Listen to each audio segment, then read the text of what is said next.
In today's video, I'm going to show you how to record a voiceover in Google Slides, a fantastic way to make your presentations more engaging and professional.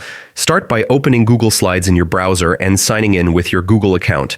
You can select an existing presentation or create a new one by clicking Blank Presentation.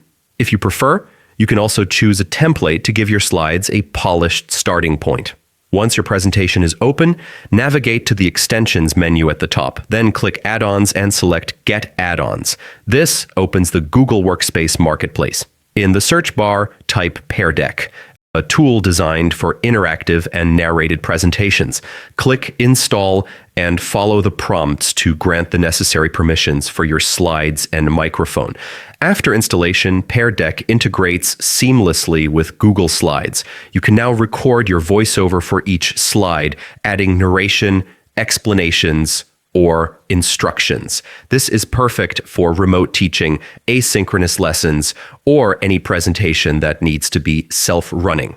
Take your time to record clearly, slide by slide, to ensure your audience can easily follow along. And that's it. By using Pear Deck, you can transform a standard Google Slides presentation into an interactive and fully narrated experience, helping your content stand out and keeping your audience engaged. Thanks for watching, and happy presenting!